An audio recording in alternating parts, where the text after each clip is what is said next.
হাসরের ময়দানে আপনার নসিব হয়ে যাবে। সুবহানাল্লাহ।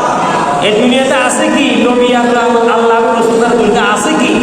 স্ত্রীকে মায়া করে, কিছুদিন পরে মরে গেলে শেষ, সন্তানকে মায়া করে, ইন্তেকাল হলে শেষ, পা দিয়ে হুজুরে দিক থাকবে। আরে বাবা আমার দিক করেন, যেই নবী দুনিয়া আখিরাতে আপনার জন্য সাথে হবে সেই নবীকে মহব্বত করেন।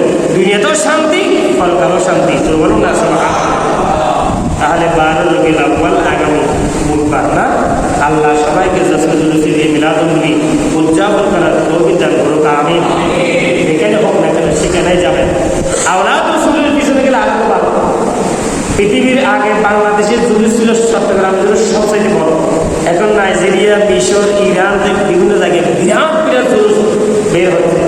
আমরা অনেকে যারা বাদে যারা আছে জুলুস মানে না, এরা যতই দুশ্মনী করতেছে কাম হবে না। এরা বলতেছে অনেক রকম বুঝাইতেছে জুলুস নাই, জুলুস বেদা সাহাবি করে নাই, তবু করে নাই।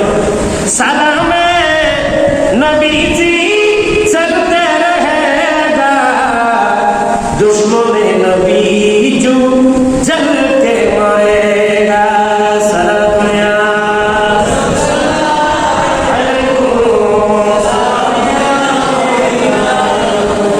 রসুলের মহব্বত এটা আপনার দলিল লাগে না। আমি আপনাকে মহব্বত করি, আপনাকে মহব্বত করি, আমার রসুলকে আমি মহব্বত করি। এটা কোরআন হাদিসে লেখা থাকতে হবে, এটা অন্তরের বিষয়, মহব্বতের বিষয়। আল্লাহ দুনিয়াতে মহব্বত 100 ভাগের একবার মাত্র মহব্বত দিয়ে সৃষ্টি করেছেন।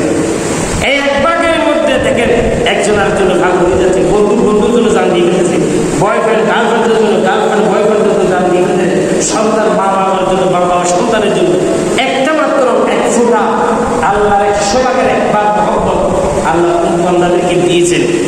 আর সেই জায়গায় আল্লাহ বলেন আমার এই মহব্বতের বেশিরভাগ আমার হাবিবের ভিতরে। বলুন না সুবহানাল্লাহ। আতিউল্লাহ ওয়া আতিউর রাসূল কুল ইন কুনতুম তুহিব্বুনাল্লাহ ফাত্তাবিউনি। আল্লাহ বলেন আমার নবীর ভিতরে আমি আছি, আমার নবীর ভিতরে আমি আছি। মা বাবাকে একটা করে দাঁড়াইতে গেলে সন্তানকে একটা যখন সিট দিবে তখন মা বাবা খুশি হয়ে যাবে। মা বাবাকে না করে সন্তানকে একটা সিট দিলেন, তার সন্তান খুশি, মা বাবা খুশি, নবী খুশি, আল্লাহ খুশি। সুবহানাল্লাহ। এটা দুনিয়ার নিয়ম, দুনিয়াতে নিয়ম হয়ে গেছে। আপনি একটা সন্তানকে কোলে নিলেন, আর কারো সন্তানকে এই চুমা দিলেন, তাকে একটা হাতে মুদ্রা দিলেন, দুনিয়ার নিয়ম। তাকে হাতে 5 টাকা মুদ্রা দিলেন, 100 টাকা মুদ্রা দিলেন, একটা সিট দিলেন, দোকান থেকে কিনে মা বাবা খুশি হয়ে গেছে। তার আদর সন্তান। আমার আল্লাহ বলেন আমি আদর করে মহব্বত করে 1,24,000 আম্বিয়া কেরামের ভিতরে শ্রেষ্ঠ নবী মানে আমি আমার হাবিবকে পৃথিবীর জমি বানিয়েছি। এই উম্মত বান্দারা তোমরা সেই হাবিবকে মহব্বত করো, আমি আল্লাহ ডাইরেক্ট উনাকে মহব্বত করেন না, আমি আল্লাহ তোমার পালন হয়ে গেলাম। সেই জন্য আমি বলবো আমার নবীকে ভালোবাসেন। নবীর ভালোবাসার ভিতরে সব কিছু আছে। কোরআনের ভিতরে সব কিছু নাই, বের করতে পারবেন না, কিন্তু সেটা দেখতে হাদিসে বাকের ভিতরে আছে। হ্যাঁ, সেটা দেখতে কোথায় আছে? হাদিসে বাকের ভিতরে আছে। আমি কোরআন মানুষের জন্য ডাইরেক্ট আল্লাহ হেদায়েতের নির্দেশন হিসেবে বানিয়েছি।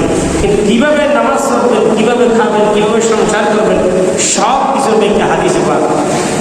সুতরাং কোরআন এবং হাদিস ছাড়া আমাদের বাঁচার কোনো উপায় নাই। সুতরাং এই দুটো ধরে রাখলে আমরা দুনিয়া আখিরাত কামিয়াব। সুবহানাল্লাহ।